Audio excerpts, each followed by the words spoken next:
Hello दोस्तों, good morning. स्वागत है फिर से आप सभी का एमजेटी एजुकेशन में। साथियों, आज है 12 सितंबर और आज की वीडियो में हम लोग बात करेंगे 12 सितंबर 2025 के most important daily current affair के क्वेश्चंस के बारे में। पूरी वीडियो ध्यान से देखिएगा, पूरी वीडियो डिटेल से आपको समझाई गई है। अगर वीडियो पसंद आए तो इसे लाइक, शेयर और चैनल को सब्सक्राइब जरूर करना। चलिए शुरुआत करते हैं सबसे पहले लास्ट डे के करंट अफेयर से। कल हम लोगों ने पढ़ा था विश्व आत्महत्या रोकथाम दिवस। ये 10 सितंबर को मनाया जाता है।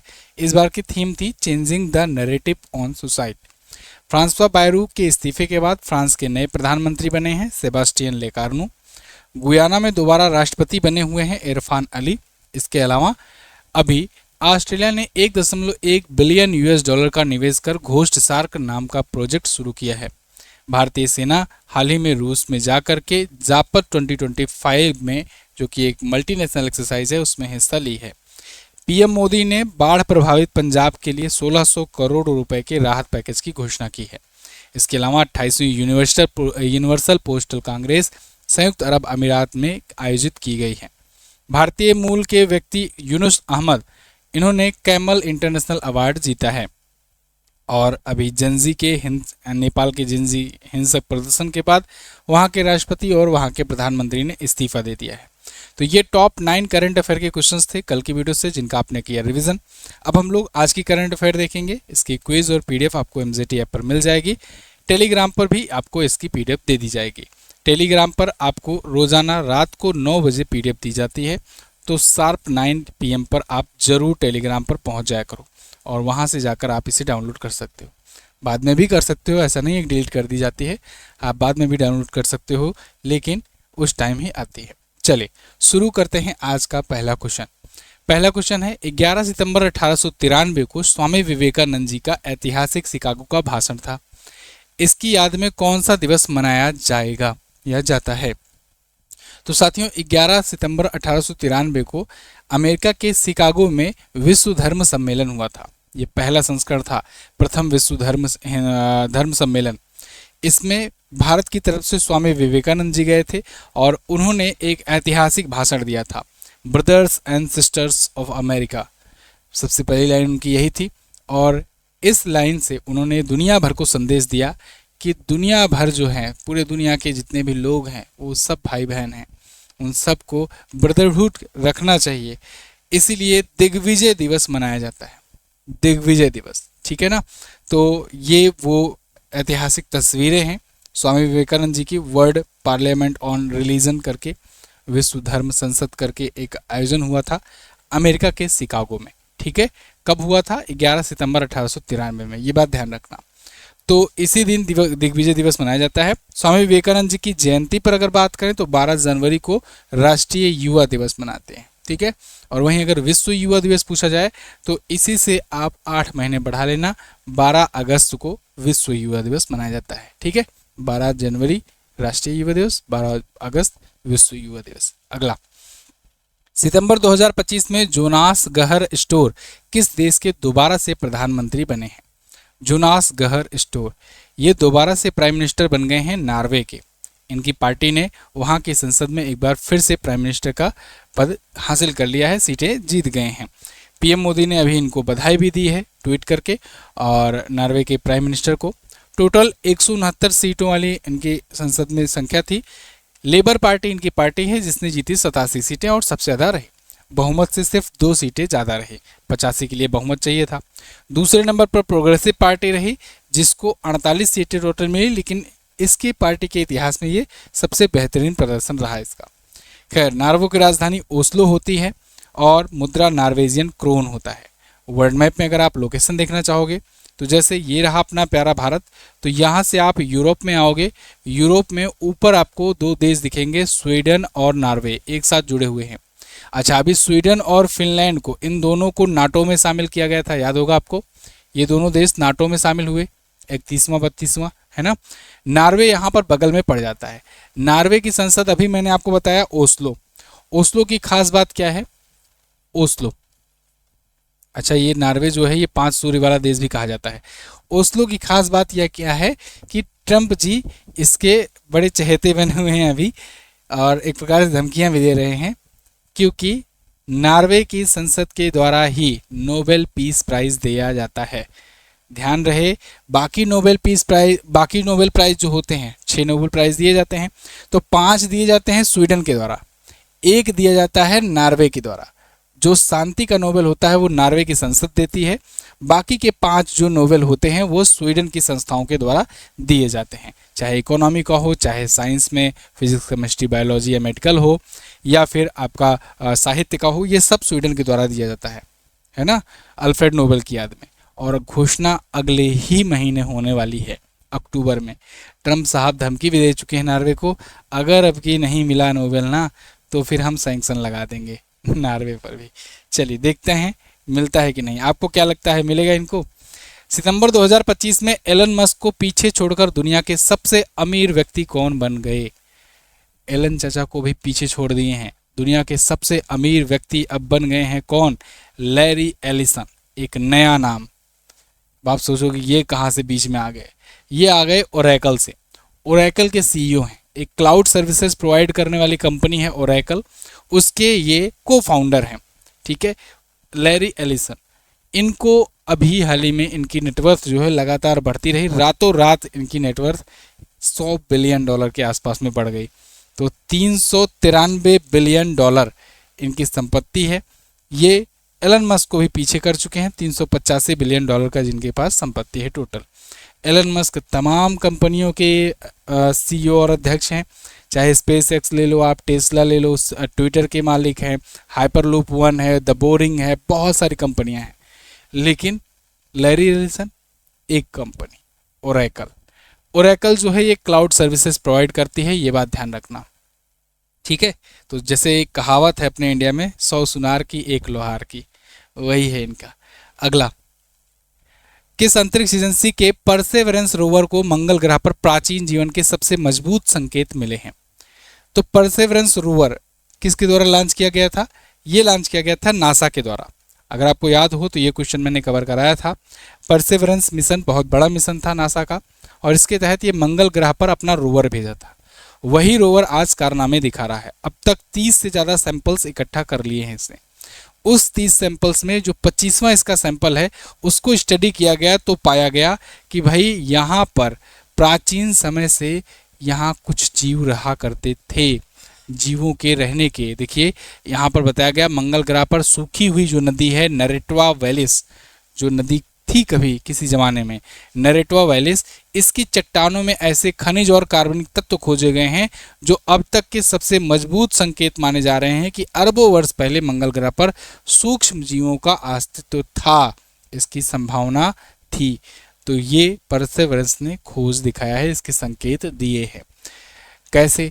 देखो अभी आपने सुना होगा, अभी कुछ दिन पहले राजस्थान में जीवाश्म मिले थे, फॉसिल मिले थे, है ना, करोड़ों वर्ष पहले डायनासोर के। ऐसे मतलब कि खोज किया जाता है तो करोड़ों वर्ष पहले, अरबों वर्ष पहले कौन क्या जीव सूक्ष्म जीवाश्म ये सब क्या रह रहे होते हैं उसका पता लग जाता है। ऐसे ही यहाँ पर भी सूक्ष्म जीवों का अस्तित्व रहने की संभावना का पता लगाया गया। खैर, परसेवरेंस मिशन की बात करें अगर तो 30 जुलाई 2020 को लॉन्च किया गया था नासा के द्वारा। 18 फरवरी 2021 को इसने लैंडिंग करी थी मंगल ग्रह पर। अब तक के नमूने 30 इसने कलेक्ट कर लिए हैं, 25वें नमूनों से ये खबर जुड़ी हुई है। अब तक $11 बिलियन इस पर खर्च हो चुका है। अच्छा, मुझे एक बात बताइएगा आप लोग कि जब नासा लॉन्च करता है, नासा कहता है कि भाई हम $11 बिलियन खर्च कर दिए, $50 बिलियन खर्च कर दिए, इतना उतना खर्च कर दिए। भारत लॉन्च करता है तो पता लगता है $1 मिलियन में ही काम हो गया, 600 करोड़, 500 करोड़, 700 करोड़ में काम हो गया। तो इस पर 2 चीज़ें निकल कर के आती हैं। एक तो ये, चलो ठीक है, भारत में जुगाड़ू पद्धति है, भारत वाले जुगाड़ लगाते ही हैं, कम में काम हो जाता है, इसमें तो भारत की बखान करनी ही होगी, इसरो की खास करके। लेकिन एक और भी चीज़ है, आपको नहीं लगता है कि नासा कुछ बहुत ज़्यादा बढ़ा चढ़ा करके बताता है, जिससे जो डेवलपिंग कंट्री हैं खास करके इंडिया वगैरह ये सोच कर ही पहले से दब जाएं कि अरे यार ये तो बहुत महंगा, बहुत खर्चीला प्रोजेक्ट है, हमारी सरकार इतना पैसा देगी ही नहीं। शायद ये भी वजह हो सकती है कि कुछ ज़्यादा ही बढ़ा चढ़ा करके बता रहे हों कि इतना $1 बिलियन का खर्च कर दिए। हाल ही में किस अभिनेता ने डिफरेंट बट नो लेस नामक पुस्तक लिखी? डिफरेंट बट नो लेस ये पुस्तक आई हुई है, ये पुस्तक है अनुपम खेर की। अनुपम खेर की ये 4थी पुस्तक है, डिफरेंट बट नो लेस, ठीक है। इस पुस्तक को इन्होंने लिखा है अभी, इससे पहले इनकी 3 पुस्तकें जो आ चुकी हैं उनमें है the best thing about you is you, the lessons life taught me unknowingly. ये क्वेश्चन कई बार पूछा भी गया है एग्जाम में। 2019 में ये पुस्तक आई थी, उसके बाद 2021-22 तक ये क्वेश्चन पूछा गया एग्जाम में। Your best day is today, ये तीसरी पुस्तक थी, और ये अभी जो आई है ये इनकी चौथी पुस्तक है। अगला, फिच रेटिंग ने भारत के वित्तीय वर्ष 2025 के विकास अनुमान को बढ़ा करके कितना कर दिया है? तो फिच रेटिंग्स जो है एक संस्था है, फाइनेंशियल एजेंसी है जो रेटिंग्स वगैरह प्रोवाइड करती है, देखती है कि किस देश की जीडीपी कितना तरीके से किस रेट से ग्रो कर रही है, वैश्विक जीडीपी कितना तेज से ग्रो कर रही है। इस अनुमान में इसने 2025 का जो फाइनेंशियल ईयर का जो आंकड़ा जारी किया उसमें पिछले को सुधार किया है। पहली बार इसने जब पिछली बार लॉन्च किया था तो 6.3% अनुमान बताया था, अब भारत की रेटिंग ये बता रहे हैं 6.9%। सोचो 50% के यूएस टैरिफ के बाद, जो कि वन ऑफ द लार्जेस्ट है, यूएस ने केवल 2 ही देशों पे सबसे बड़ा टैरिफ लगाया है, एक तो भारत पर, एक ब्राज़ील पर, 50% का सबसे अधिक टैरिफ। तो उसके बाद भी भारत 6.9% वृद्धि दर हासिल कर रहा है, जीडीपी ग्रोथ रेट हासिल कर रहा है। ये अपने आप में एक चमत्कार टाइप वाली बात हो गई। कोई छोटा मोटा देश नहीं है, छोटी मोटी इकोनॉमी नहीं है इंडिया। इंडिया तीसरी इकोनॉमी बनने जा रही है, उसके बावजूद लगभग 7% के ग्रोथ रेट।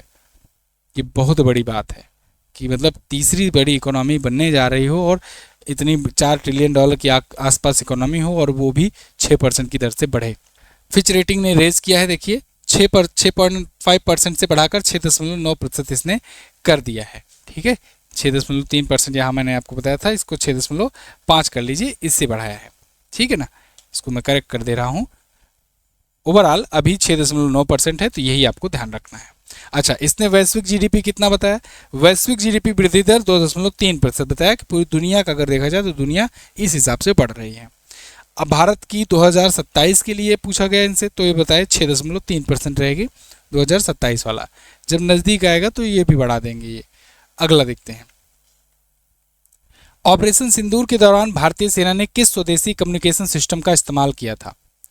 तो अभी ऐसा नहीं है कि मैं कुछ खुलासा कर रहा हूँ, इंडियन आर्मी ने खुद ये बात बताई है एक मंच पर जा करके कि भारतीय सेना ने ऑपरेशन सिंदूर के दौरान इंडिजीनियस यानी स्वदेशी रूप का कम्युनिकेशन सिस्टम डिवाइस और कम्युनिकेशन सिस्टम यूज किया था, जिसका नाम है संभव।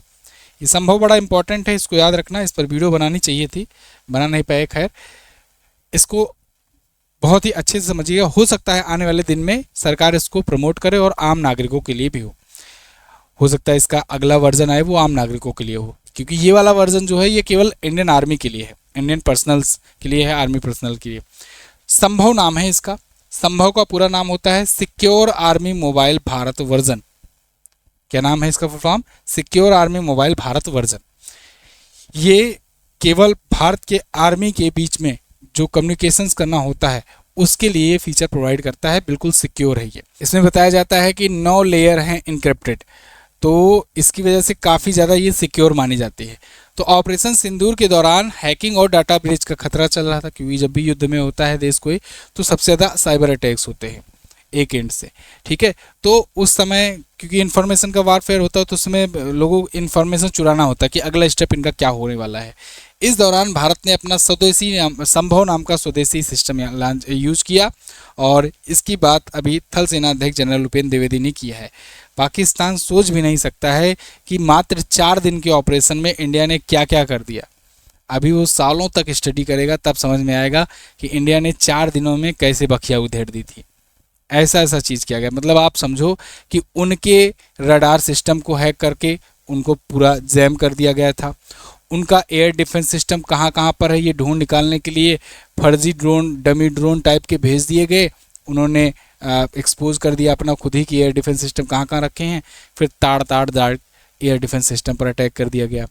अमेरिका जहाँ पर सीक्रेट रूप से इतना दिनों से, इतने सालों से न्यूक्लियर पर काम कर रहा था, उसको बचा करके रखा था। चाइना, रसिया, अफगानिस्तान, इन सब पर कभी इमरजेंसी हालात में हमला करने के लिए दुनिया से छिपा करके उस पर अटैक करके, नूर खान एयरबेस पर अटैक करके भारत ने उसको एक्सपोज कर दिया कि तुम छुपे काहे हो, तुम भी आओ सामने।